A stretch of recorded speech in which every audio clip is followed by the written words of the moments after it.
Well, it's time to do a little Greek again. Today we're going to take a look at a brand new verb tense, and it's called the first aorist. The aorist is the name of the tense, but there are two different ways that it's generally formed, and so we call them the first aorist, which we'll meet today, the second aorist that we'll meet another time. We're going to be in the active voice with the subject doing the action, and the middle voice with the subject doing the action sort of reflexively, but we're going to wait a little bit until later to do the passive voice. It's formed a little differently. The first aorist, active and middle, uses the secondary active or middle passive endings, just like the imperfect tense. And before we go on and launch into the lesson, I want to remind you we always have a full course available at potterschool.org, and frequently we offer the same course in a compressed format for our beginning graduate students at alts.edu, and there's always something happening at Wittenberg Door Campus Ministry, wittenbergcomo.com. Let's describe this aorist tense. The aorist tense is going to show a point of action, like that, a point of action, normally in the past, and it's distinct from the imperfect tense, which shows linear action in the past. So the aorist shows a point of action, while the imperfect shows a line of action. Think about the difference between I was climbing a tree and I fell out of the tree. I fell out of the tree is going to be the aorist tense.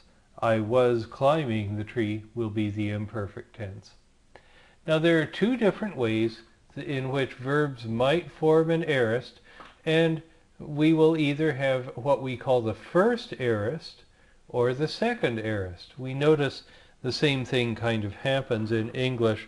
Some verbs make past tenses in a kind of regular way, and some of them have their past with a pretty surprising change. Well, the first aorist is more predictable than the second aorist. Most verbs only have one aorist.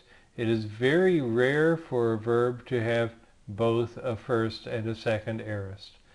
The first and second aorist are interpreted exactly alike. They just have a different formation. So think of the aorist tense for a point of action, normally in the past. Now, how are we going to recognize it? The first aorist will have an augment, just like the imperfect. This is a characteristic of what we call the secondary verb tenses. They'll have an augment, and then they also have secondary endings. But before you get that secondary ending in the aorist tense, you're going to add a sigma and an alpha before the ending. And so the secondary ending is going to begin with an alpha rather than the omicron or epsilon that you see in the imperfect tense. Think about how the sigma alpha, saying saw, runs into the ending. So instead of saying saw on, you say sawn. Instead of saw s, you say sauce. So the alpha will be a little more forceful than the epsilon or the omicron. So to identify the first aorist, look for an augment and a sigma alpha. Let's see how this is going to look then. We have the first aorist active and middle indicative. This is something to memorize, isn't it?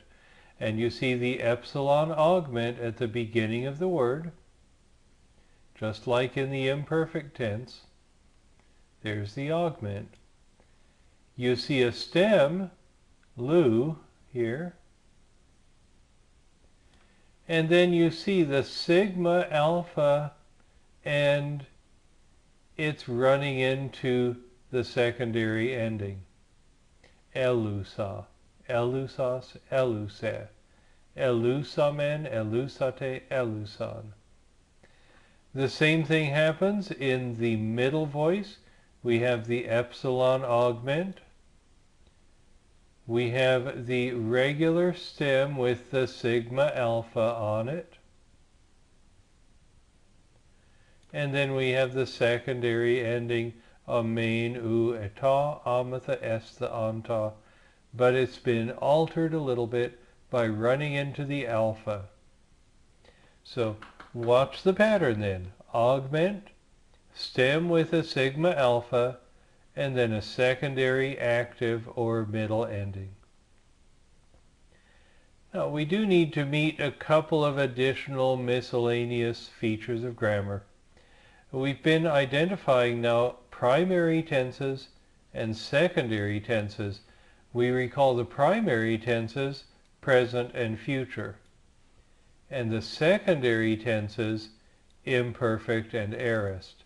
So you see, you really are using the primary endings, o, ace, a, amen, eta, usi, and omai, a, atai, amatha, estha, antai.